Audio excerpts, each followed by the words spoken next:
Hello and welcome to Wheel Women podcast. Today I'm chatting to 10 times national cyclocross champion and all-round cyclocross legend Helen Wyman. Enjoy. My name's Helen Wyman and I am a retired cyclocross racer. I raced for 15 years on cyclocross and road, a little bit of mountain biking, and 2 seasons ago I retired, and I currently I did some commentary and I worked with a team, and I'm now just doing coaching. Excellent. And where are you based at the moment? I'm currently living in Germany. We have lived in Europe basically for the last 15 years. We have a house in France. And after I retired, I said, okay, we'll try England. We'll see what it's like. Our house in France doesn't owe us anything, so we didn't have to live there. And with Brexit, that really does screw up living in Europe as a British person. So I said to my husband, let's go to England, see what it's like. And I was pregnant at the time. No, I wasn't actually pregnant. I just said, let's try England. And after a few months, the novelty of being able to fully understand the language kind of wore off. And being able to go to supermarkets anytime I wanted, I was like, don't really want to. And I just really missed Europe. And it was probably really unfortunate. We were living in the north of England. It was absolutely beautiful. In Derbyshire Dales. It was really gorgeous, but it rained every single day. And I'd come from the south of France, which is my favorite place in the whole world to ride a bike. And it's sunny at least 6.5 days a week. And even in the winter, it only drops to like 10 degrees. And we had this summer where it was just gross. And after like 4 or 5 months, I started complaining to Steph. And then he said, okay, well, if you want to go back to Europe, that's not a problem. So he got a job in Munich, and we've been living here for 1.5 years now. And obviously a year of that's been pandemic, but I had Sasha here, and so he's got a German birth certificate, which is Brexit proofing for the future, if he should need it. And I absolutely love it here. It's really, really cool place. It's right in the south of Germany, so you're really close to Austria, you're really close to the mountains. I mean, just before the pandemic last year, after the World Cyclocross Champs that are in Switzerland, our American friends who we always stay with, we have done in Iowa for the last 6 or 7 years, they came over and they came with us and stayed in Munich with us. And then we drove to Venice, and it was 4.5 hours drive. And we had, on reflection, based on the fact that the pandemic started in Europe at Venice, it was probably not the smartest move, but none of us got sick, so it was fine. And the access to Europe from this area is really, really good. And it's a really outdoor mentality in this area, because you're really close to the mountains, because there's so many lakes, because I don't know why really, but Bavaria just has this kind of, on a weekend you're out doing stuff kind of mentality. And I absolutely love it here. And it's a shame that the weather's still not quite as good as the south of France, but at least you do see the sunshine 3 to 4 days a week, which is my thing. And I like being outside. I like riding my bike, and here there's bike paths everywhere. You can ride into the city on bike paths on the river. You can ride anywhere. I ride to my friend's house who's down at the lake, and there's the first 15 kilometers and the last 10 kilometers, it's like 35k, are in forest and on beautifully tarmacked bike paths in forests. And so it's great. I've got a trailer to take Sasha with me, and it's like it's just a cool place to live, really. Yeah, I think the UK is really struggling with its cycling infrastructure.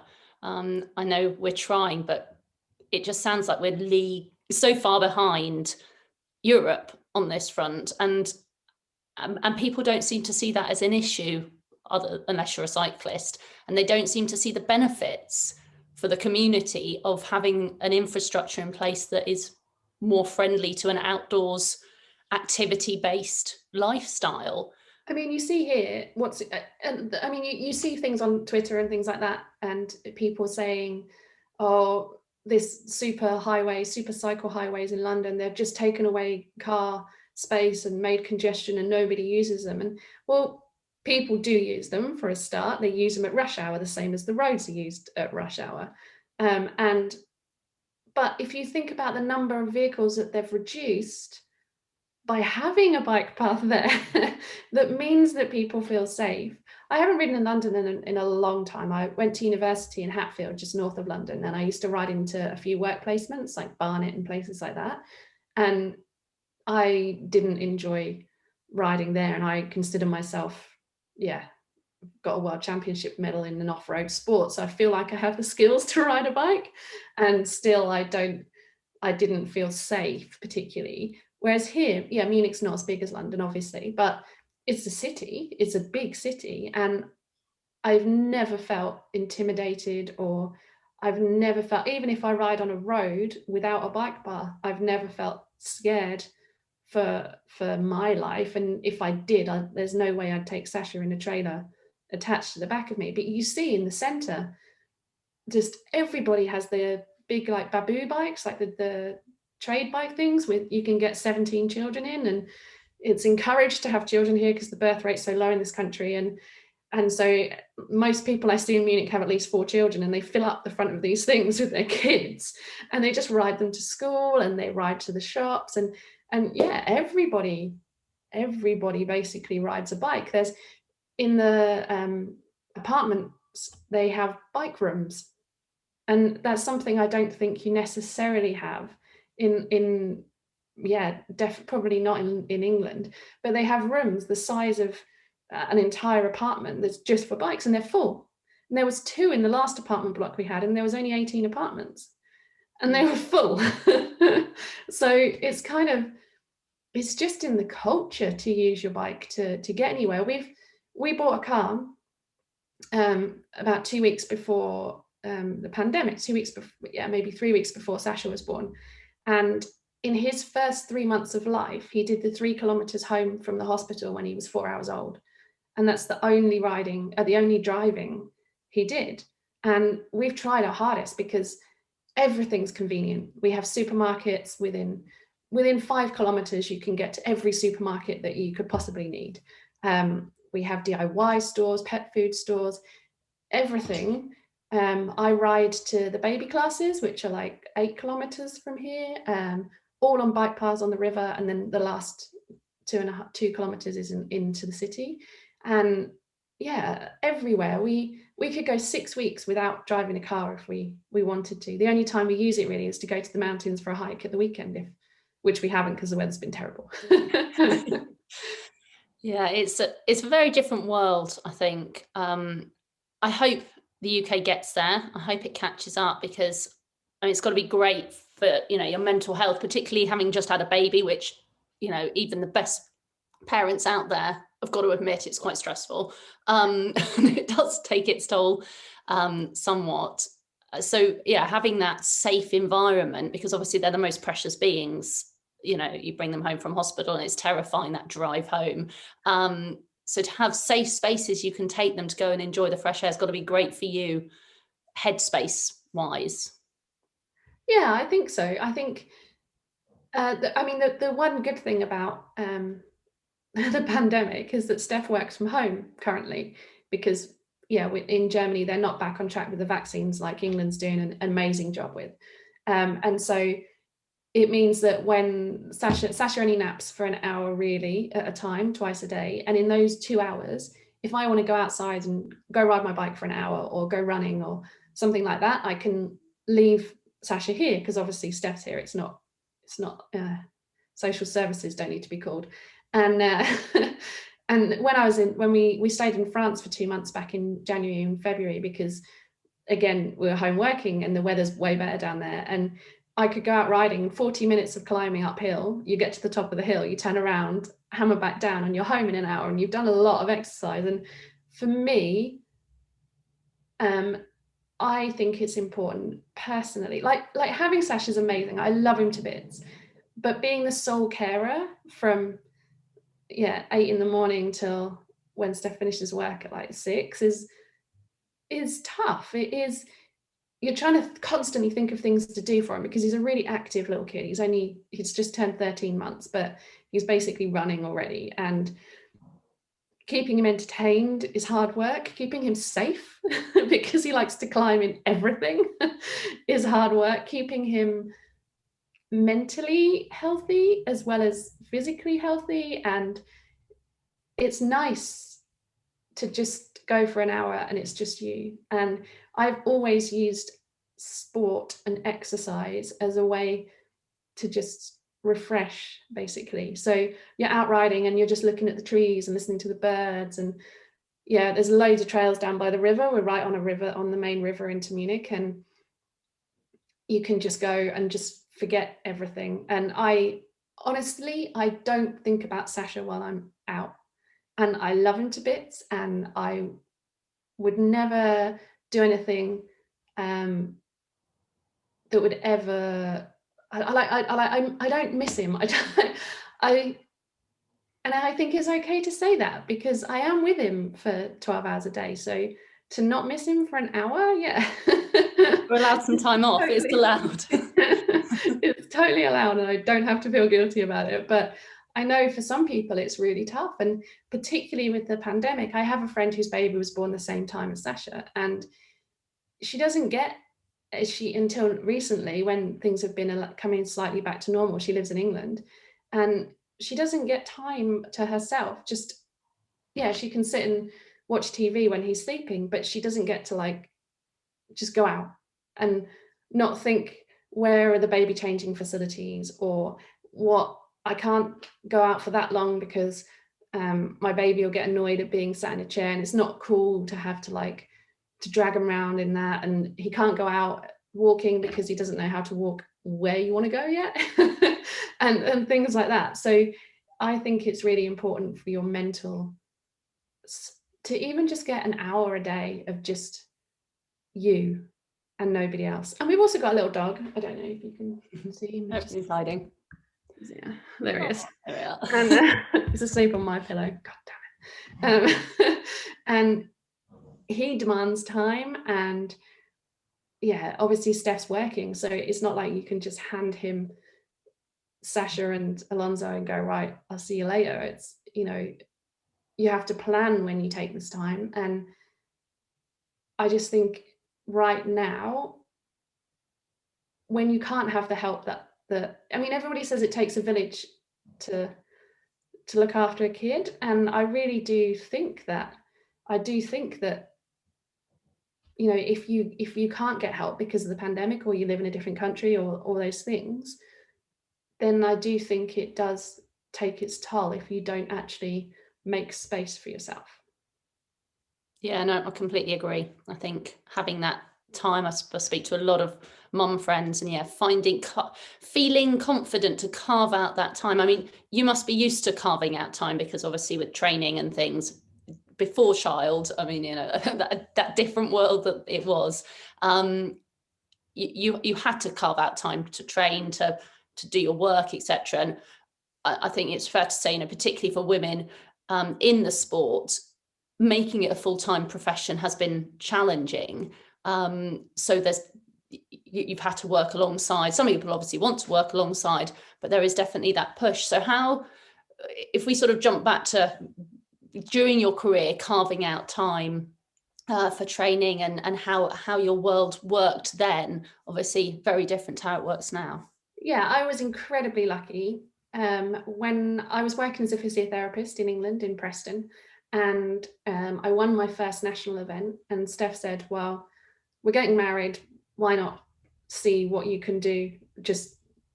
I was coming to the end of my 2 years rotation, so that's the time when a lot of people go off and do around the world trip and stuff like that before they get back into working at the next level as a senior. And so I said, okay, well, I'll give it 6 months and see what happens. And it just so happened that at that point, it was the Olympic year, it's 2004, and They needed riders to make up the team so the Olympic riders could get the points they needed, basically. And so I went to all these pro stage races with the national team, and I went from having never ridden more than 80 kilometers to Flèche Wallonne, Tour of Flanders, 10-day stage races. It was crazy, and I didn't work at that point. And off the back of that, I got really good in cross. And at the time, you could make some money in cross. And so Steph was still working and supporting me, and I didn't need to have a job. And for about 5 years, until 2009, I joined Kona. That was when I first started getting a proper salary from cyclocross. And from then onwards, by the end of my career, it was a really healthy salary, and the prize money was really good. By that point, I'd done a lot of stuff on the EU Cyclocross Commission to try and equalize prize money, which is, it won't be fully equal until this season. But 8 years ago, I was making a difference. And now Celine Del Carmen Alvarado was the highest prize money winning rider of male or female in cyclocross. So I think last season and the season before, and I think last season she won about 135,000 euros in prize money. And in cyclocross, you get start money as well. And she's on a really good salary because she was world champion. So she's probably on about, I don't know, 100,000 euros. It's not the same as the men in any way, but the prize money is. And because the prize money is, she earned the most prize money of any cyclocross rider in the world last season, which is an incredible thing to be able to say, because there are very few sports in the world where you can say a woman earned more prize money than any man. And so the sport has come an incredibly long way. And for me, I didn't have to have a job. My job was my sport for the last 10 years.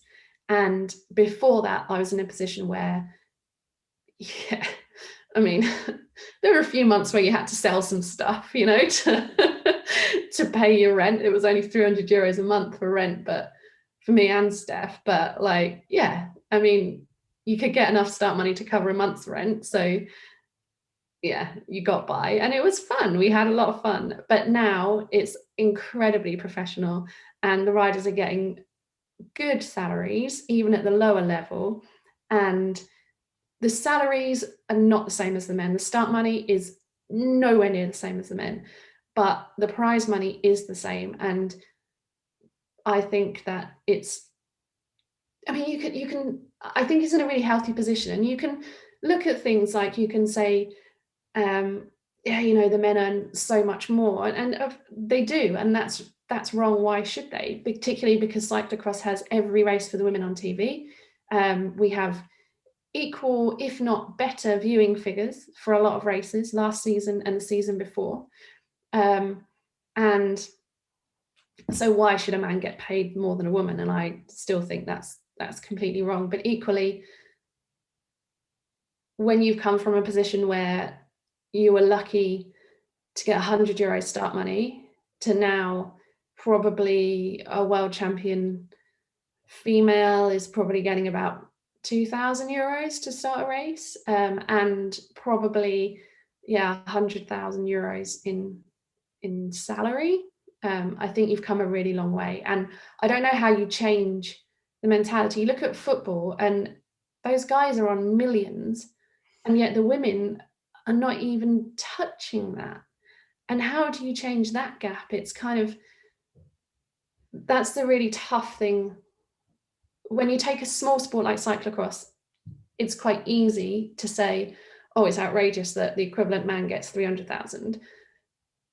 But when you take something like football and you're talking the equivalent difference is millions, it's not quite the same. But in answer to your original question, I was in a really lucky position that I was able to make my sport my job. I was able to be, by the end of my career in the last couple of years, I was comfortable in what I was doing, and I was able to live off of my job, which is for me and Steph, so which was really a really privileged position to be in, for sure. Well, you certainly worked hard for it, and I think it's very inspirational, hopefully, for, I mean, I've got a daughter, she's 8, and she cyclocross races and has done since she was 3. She's very, very keen on it. And sorry, of course the phone now goes off. And yeah, it's great that there is a sport that she loves, that she may want to keep doing, she may not, but to know that she's got that career progression potential is really inspiring for people and for youngsters. You know, otherwise, if they just see this brick wall that they can't get through, and they think, well, you know, I can love this sport as much as I do, but there's no Olympics for it, and there's no, you know, career progression, then they sort of go, well, it's just fun then, isn't it? But yes, okay, we haven't got the Olympics, that's fine. Or not necessarily fine, but that's another discussion. But the fact that there is a career potential is just great. I think if you look at riders, particularly on the men's side, and the women's side, they tend to do road and then come into cross, but on the men's side, they tend to do cross and then go into road. And there's loads of examples currently with Van der Poel, Wout van Aert, Tom Pidcock. Ben Tullett was 12th in Flèche Wallonne yesterday, and he was 2 times junior world champion. Like, two British riders and a Belgian and a Dutch rider that are at the top end of bike races, winning bike races. And yeah, Mathieu van der Poel, Wout van Aert are probably, Mathieu van der Poel particularly, are ridiculous talents that they're once in a lifetime kind of thing. But I mean, Marianne Vos, again, ridiculous talent once in a lifetime. But other riders, Talita de Jonge won world championships. She's a road rider. Lucinda Brand is the current world champion. She's also doing road and come from road. But she actually came from road and she wants to do cross. And I think in the past for women, it was different to the guys, because the guys have junior, under 23s, elite men, and the women had elite women. So at 16, Marianne Vos won her first World Cup. She was an elite woman. Technically, you could be 15 years old because of the way the UCI ages work. And at 16, she won her first World Cup. At 17, she won her first World Championship. She might have even been 16 still, maybe 17. And in cyclocross, and that doesn't encourage young riders to come in. So doing the junior races, the Helen 100 stuff that I've done to create junior women's racing is probably one of the most important things that I've actually done in terms of how the sport runs, because it means now there are junior races for juniors. And Fem van Empel won the Helen 100 series in Belgium, not last season, the season before. And because of that, she got picked up by her team, a Belgian pro team. And that team took her on, worked with her like they work with all their junior boys, under 23 boys. And she won the under 23 World Cyclocross Championships because she raced juniors, because she got to have a junior race series in Belgium with a tiny little bit on TV, and with all the managers of the teams watching to pick their next riders that they're going to take through to elite level. And she got picked up, she got trained and developed in the same way as the other riders from the team. And within one season, she'd won the under 23 worlds. And that's what it's about for me. That's because now, in the past, juniors didn't have that option. They had to go road. We do lots of road. And because there's junior races on the road for them, and then maybe they do cross as they become older. But now they have an entire, well, obviously last year with the pandemic they didn't, but they have junior World Cups. Zoe Baxted won the first ever junior women's World Cup, and she was also on the podium in the Helen 100 races the previous year when she was only 15. And now first year junior, she won the World Cup. Now riders can legitimately start in cyclocross, where I think it's better for a young rider's physical development. Women develop quicker than boys, but than men. But I think even for a 17-year-old woman, it's much better that they develop in cyclocross than on the road, because on the road you have to do a lot more hours of training. So to be the best in your sport, if you're doing 160-kilometer road races, which a junior woman can do, that can't be good for your muscles, your joints, your ligaments, if they're not fully formed. And I think the reason why you see the younger road cross riders that have, on the men's side, that have gone into elite men and been successful, is because their bodies aren't broken in the same way that an 18-year-old road rider might be. But the intensity is still there. So when you're training for cross, it's super intense. It's really hard workouts, but it's not necessarily big strength work. It's not big, long hours of just sitting in the same place, riding. And although training has changed on the road as well, you still relatively have to do more hours. And that over time just wears down a young body. So for me, having cross as a way to progress, to develop, to learn accelerations and explosivity and all those things which are specific to cyclocross, bike handling skills, to learn them as a junior. And then if you want to go into road as well, I think that's a much better progression. If Olympics is your end goal, obviously you have to do road or mountain biking. But I mean, yeah. The thing you have to think is the Olympics is amazing, and maybe if I'd gone, I might have a different idea about it, but only 3 riders from a country get to race the Olympics.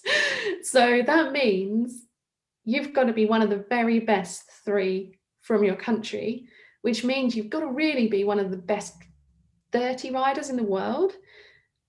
And in order to lead that team of 3, because you're not going to take 3 riders that are all leaders, you're going to have 1 leader and 2 support riders, then you have to be one of the best riders in the world in road or mountain biking. And mountain biking for Britain, it's 1 rider.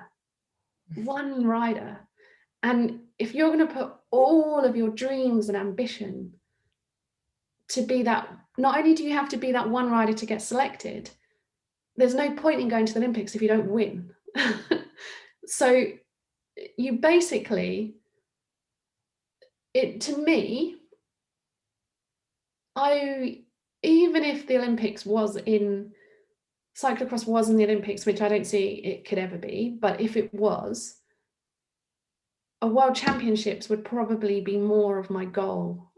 I aimed to win the World Championships. My best result was 3rd, but I aimed to win those World Championships. And it's almost,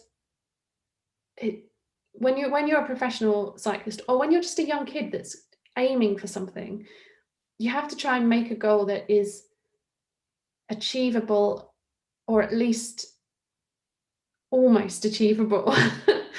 And of course, if you're really talented, if you're an Evie Richards or Lizzie Deignan, then obviously your goal is to win the Olympics. But we're not all that person. And I made an incredible career of being a good bike rider that worked really, really hard. And I won 78 pro races, 10 national titles, 2 European titles. And I'm so, so proud of what I achieved, because I achieved them in my own terms, and I aimed to be good, and I was good. But I always knew I could win a World Championships. I knew I could. I didn't always have the luck or everything like that. And the year that I was that good enough to win, I just didn't. The other riders were better, which is fine. But I think unless you have the natural, incredible talent of some of these incredible bike riders, then you're never going to go to the Olympics. So it never became a goal or never was an ambition for me, if that makes sense. It absolutely does. I mean, it's what we grow up with as well. I mean, my kids, they don't talk about going to the Olympics, you know, because they know that cyclocross, well, I don't know if they've even registered that it's not, but they're familiar with, you know, world championships and nationals and that sort of vernacular. It just becomes what they're used to. And there's so many opportunities in cyclocross. I think that's what makes it such a great sport for, you know, people who are either into cycling or just active and think, I fancy trying something else, which is what I did. I was in my 30s before I tried cyclocross, and now I've done the nationals and want to go to the worlds. Like, it shows that there's this opportunity, and that's great. But I'm so excited to hear what you're doing, you know, with the Helen 100, because that is sort of plugging a gap where we've got these career progression issues, and we want to see women progressing in sport. And it will be wonderful if one day they're paid the same across, you know, all sports, including football. We can dream. And but yeah, initiatives like yours, I mean, how did that come about? Like, why did you think it up, sort of thing? So just back to that last one, if you're a track rider, the Olympics is your goal. Yeah. Okay. Any other sport? Yeah. I think so back in 2018 or 17 or 18, I can't remember now. The last time that I won the national championships in County Durham, and that was the first year that it separated the under 23 and junior women away from the elite women, and there was only like 25 women on the start line. And afterwards, me and Steph were driving home, and I said, like, you know, what's the problem here? Why is it there are only 25 elite women? Why, when we have such good young riders, we had probably 50 or so in the under 16s and 35 or 40 in the junior and under 23s, but only 25 in the elite women. What's holding people back? What's meaning they're not progressing in the sport, or what means they're not coming into the sport? What's the problem? And when you look at all the research, a lot of young women between the ages of 14 and 17 leave sport at a massive rate compared to the equivalent men. And a part of it is peer pressure, part of it is development, part of it is social stigma, part of it is just no interest, I guess. But as a woman, I think sport has defined me. It's given me confidence. It's given me self-belief. It's taught me how to get over failures. It's taught me how to aim for something, how to work for something. A lot of things that you need in life or any other career. And not everybody's going to be a professional athlete, but sport can give you the attributes of your personality that are actually really useful in real life as well. And I don't know if you've seen the Dove advert that came out today about social media, and they took, you know, how you can adapt a lot of photos now on Instagram and things like that, and you can change everything about your face as well. And it was quite a powerful advert, and it's basically saying that young people are affected by the way they look and their appearance, and they want to put out this Instagram view of themselves, and we all know that's not real. But when I was a young person at that age, if I'd been in that place, I don't know how I would have dealt with that, because I wasn't about what I looked like. I put my focus on other things. You know, I was into cycling. I wanted to do well. I was into cross-country running. I wanted to do well.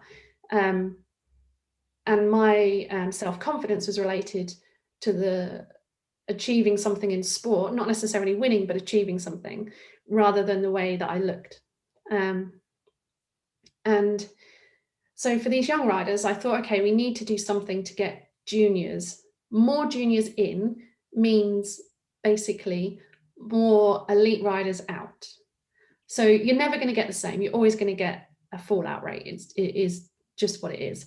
But if you can create a bit of a community, not only will some of these riders still race, but the riders that don't might still be involved in the sport. So they might still have friends that go, they might go watch races, they might, I was coaching a young rider from Solent Pirates, and she decided she didn't really want to do it anymore at like 19, which is totally fine. But she spent the entire next season going with her friends to the races in Belgium to be a soigneur, because she was into the culture of it, and she was into the camaraderie and the friendships, and she wanted to be with her friends, which is just as important as winning bike races, because you can go for a bike ride with your friends and chat and have a fun time, but you don't have to do the racing. And so if you get 100 women that are under 16 to race the national championships, then potentially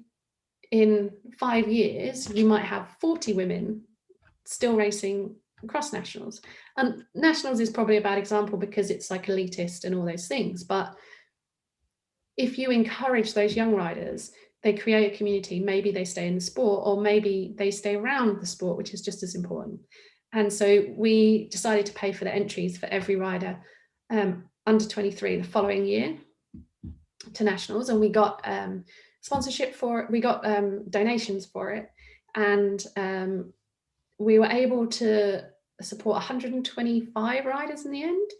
And they all wanted to be part of it. It was like a buzz to be, because I was announcing the names week by week. It was like this kind of, have I got in the Helen 100? Have I got in? And that kind of inspired them a little bit as well to be part of something, which everybody wants to be part of something. And we had 91 girls in the under 16 category, which is the most women in a race up until the Velobance race the next season. So there was 91 women, which was incredible. And then the women at the fifth floor, they donated they have charity money every year from the races left over, and they donated it. And so we used that to run the first ever junior women's race in Europe, in Lunaut. And it just coincided with the 20-year anniversary of the first ever UCI race for women. So they wanted to do something. And we had something like 48 juniors, and from 12 different countries, and Harriet Harnden, the British girl, was on the podium, and Blanca Vass was on the podium, and she's just signed for a pro road team. And so it was really, really cool. And what was just as cool was that the pro riders like Sana Kant, who was world champion at the time, got there early to the race because it was at 9:30 to watch the race. And they watched on the sideline and they cheered on, and the team managers got there and they watched the race. And some of those girls were bunny hopping stuff that the elite women don't do. And so the skills level was brilliant, and it kind of showed that there was a need. So the following year, we were then supported by RAFA, the RAFA Foundation, and we were able to do a full 4-round series the following year and cover nationals again. And it was a huge success. I think we had 62 was the most in one race, which is really, really good. And like I say, Fem Van Empel then went on to win the World Championships the following year as an under 23.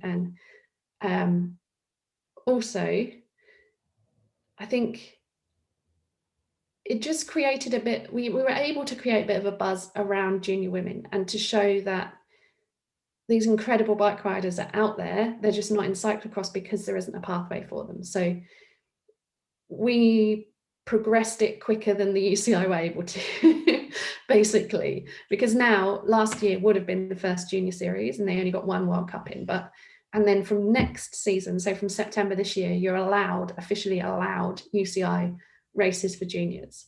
So we kickstarted that 3 years early, basically. Yeah.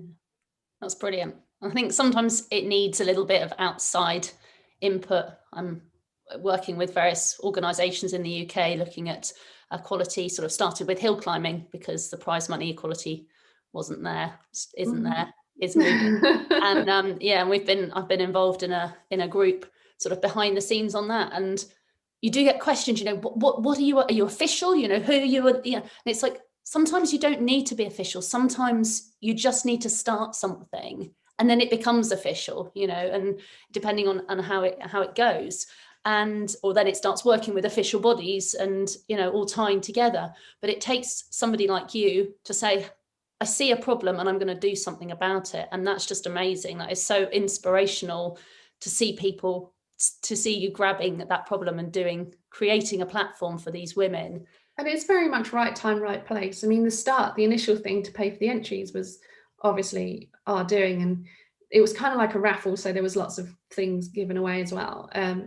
But then the fact that the women at the fifth floor had this money to pay for an entire race, and the fact that, you know, I sent an email to Sven Nys and I said, look, I want to do a junior race.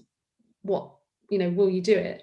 And he forwarded my email to Galazzo, and Galazzo were like, yeah, this is perfect. We want to do something like this to celebrate the women at this rate. And it's like, oh, okay, that's in 3 weeks. Let's do it.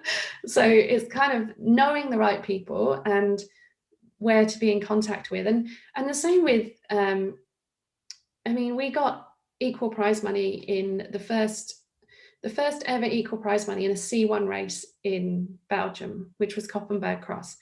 And I got one of my sponsors to sponsor the event, basically. And I remember at the time, the UCI, the guy that was in charge of the UCI, sent a text message to the guy that sponsored to say, thank you very much, this is really cool.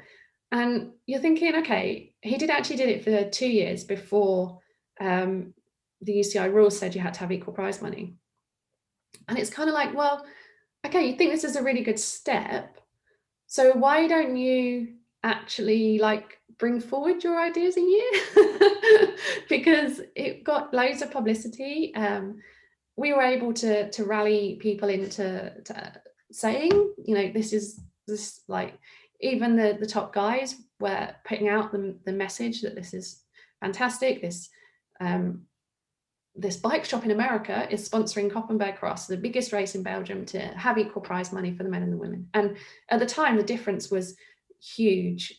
So it was about, I think it was 300 euros to win for a woman, and it was 1,500 euros to win for a man. So you're making this huge, huge difference. And but the official pathway still didn't bring it forward a year but they said, well done. And it's like, okay, well done. Well done. Which is crazy, because you've started it, and that year where they don't do it might be the year that people go, you know what, I've had enough. Like, and you lose people, you lose interest, you lose people wanting to keep pushing forward. And that's so frustrating, I think. You know, like you say, why wouldn't you just bring it forward a year? It seems the obvious to us. Yeah, but yeah, the only thing if you don't like something, you change it. And, you know, if you can provide the opportunities that they didn't want to or aren't capable of quicker, then yeah, we found a way. We were really lucky to know the right people at the right time. And the Rafa Foundation funding was for last season. We were able to use it in the previous season because it kind of crosses over when it came, but and we can use it next season as well for the first junior UCI races in America, because again, they don't have to have UCI races in UCI junior women's races until another year, but in America they want to do it. And from my career, I mean, there's a lot of inequalities when I first started racing, and particularly in Belgium. And it wasn't just money, it was where they used to park you, where, you know, the showers, the changing facilities, the time of day you raced. We used to race 10:30 in the morning in Super Prestige when the men's race was 3 o'clock. So you're never going to get the fans or the publicity that you need. You're never going to get TV time that way, all those things. So there was a lot there, and it begins to wear down after a while. But when I joined Kona in 2009, I went to America, and it was incredibly refreshing, especially 2 years later, I went to the East Coast, and I did that for another 6 or 7 years afterwards. And the first time I went, the quality is really good in America, and they already had equal top 3, and they were doing it off their own back. So any race you went to, if you're on the podium, you got the same money as the equivalent man. And the people there were really into racing.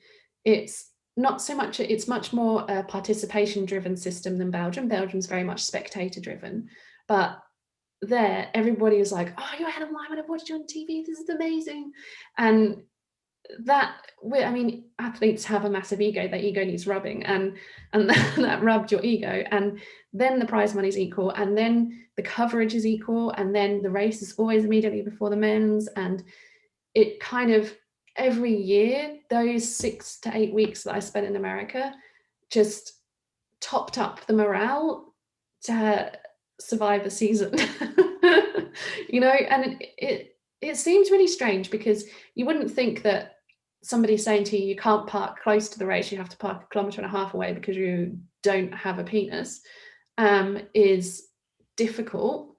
But when they tell you that for 100 races, it's like, it is, I don't know, it's just like a dripping tap, isn't it? It kind of, I mean, we were with Ian Field was with us a lot for a lot of races, and because he was a man, he was allowed to park close to the race, and so we used to go in with him. Basically, he came with us in our motorhome, and because we could get to the race, and other riders would do the same thing. So then you become the privileged 4 or 5 women that don't have to get off the turbo trainer 25 minutes before the race to get there.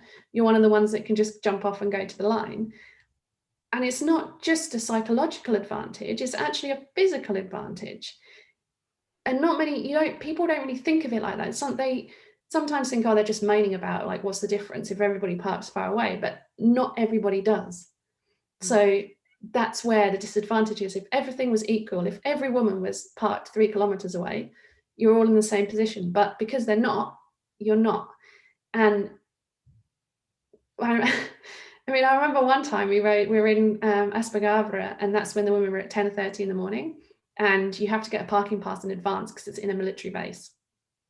And so we took Ian's parking pass, and Steph drove with me in the morning to the race, parked up the camper, and then I rode home and he drove, he drove in after our race when I was about to ride home, and so I could drive his car back for him.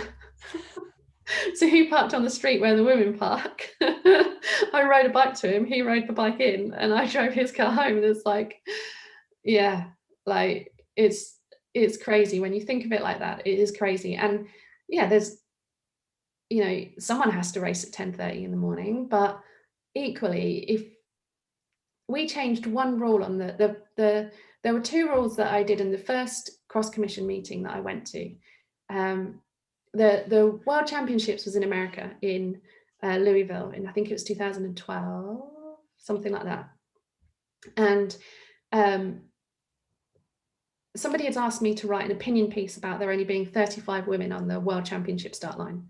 And at the time, the French Federation said to Julie Krasniak, who was 15th or 16th in the world rankings, that they wouldn't select her because she wasn't good enough.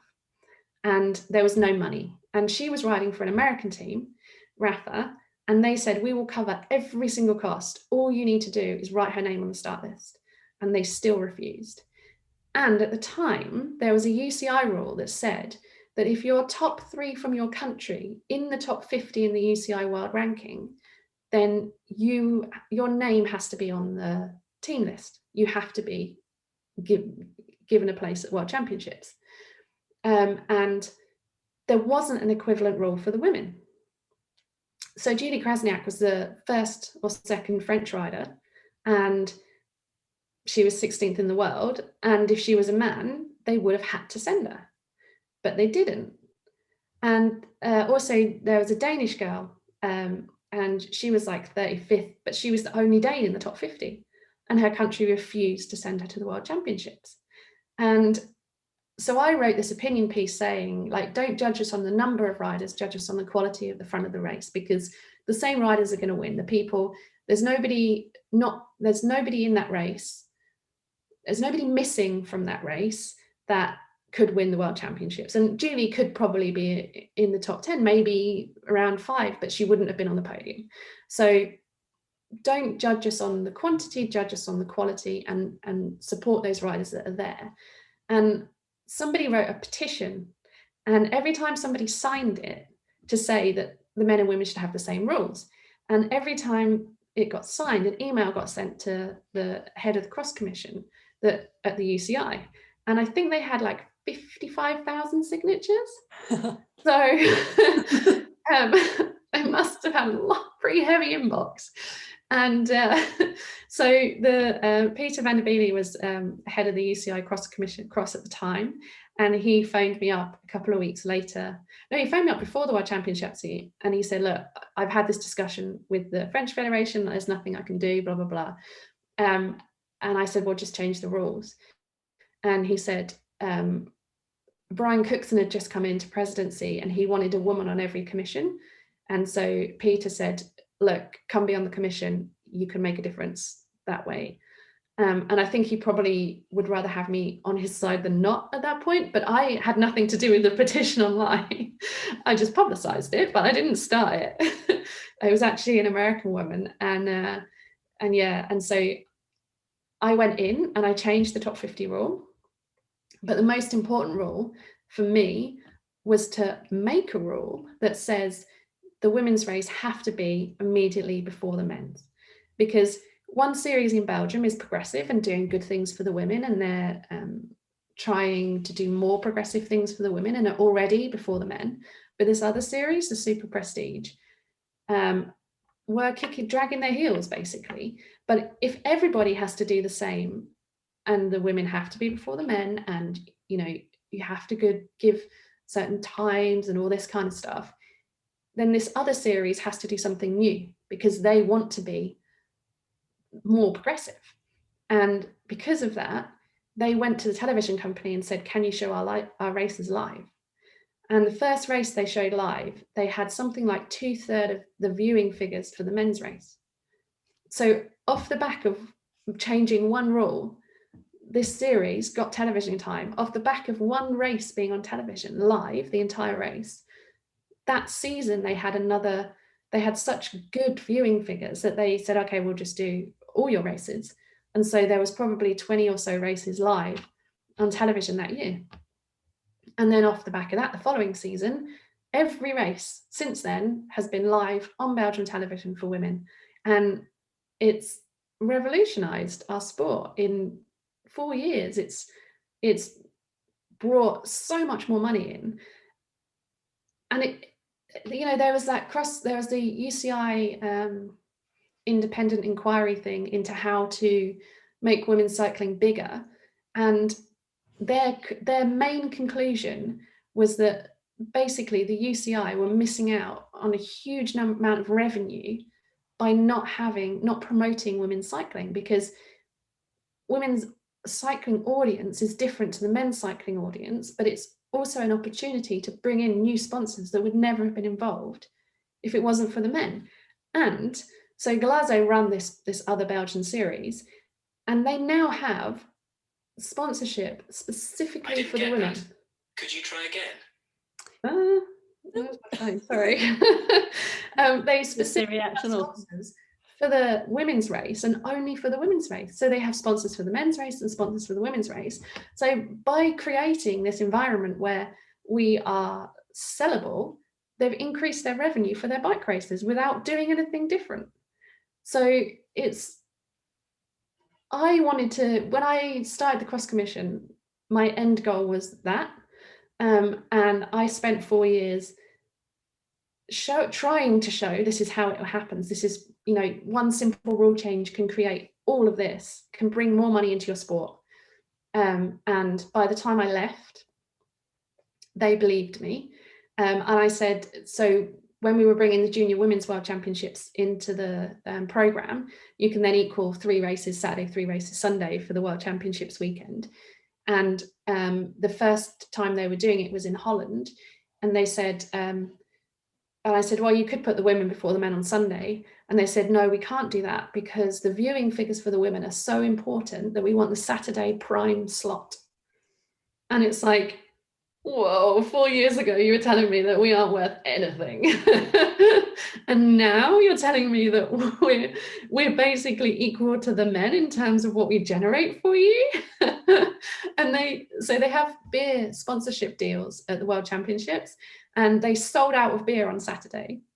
So because we were a big draw for that day, and they sold out of the beer that they got given as a sponsorship, so for free.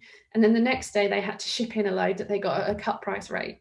And so we must have generated them, I don't know how much, like a lot of money from beer sales and ticket sales, because people came specifically to watch us. I think there was something like 25,000 people watching Saturday and maybe 40,000 on Sunday, but those 25,000 came to watch us. They didn't necessarily come the next day, but they came to watch us, and they sold out of beer because of us. And it's just like, okay, my job here is done. No feeling. Oh, brilliant. Well, I just think, yeah, it's great what you've done for the sport. Thank you. Thank you on behalf of the future generations that are coming through. Because I'm slightly aware of our time. But it's just been so interesting listening to your experience at the higher end, sort of, competitively, and what you've been dealing with on behalf of, so many people are going to benefit from your work and effort. And you say it's the right place, the right time, but it's also having the guts and the confidence to put your head above the parapet and say, no, this is wrong and something has to change. And there are lots of people in lots of positions of power who could do something across the board, not just in cycling, across our world. And they don't, because they just think about themselves at that point in time. And actually you've thought about so many more people and made that change. So thank you so much for that. Well, sometimes someone has to, and ultimately, if they don't like you at one point, they start to like you again eventually. Is there anything else that you would like to share with the audience that we have listening in? Well, if you're aiming for the World Championship in Mull, you did Ipswich. Yeah, I think it is. It's in the UK this year, isn't it? So. Yeah, in Ipswich. So that'll be really fun, and enjoy it. And to young people, the best thing about cycling is the freedom it gives you to go out and just be who you want to be without being judged. So enjoy it and good luck. So many achievements, both on the course and behind the scenes. We're so lucky to have someone like Helen shouting for the cause and making the sport better for everyone. She's such an inspiring role model for young cyclists coming through as well. If you've enjoyed this podcast, please make sure that you follow it on whatever platform you listen on. You can subscribe on YouTube or check us out on Facebook for further updates. Thank you for listening and have a great day. Bye.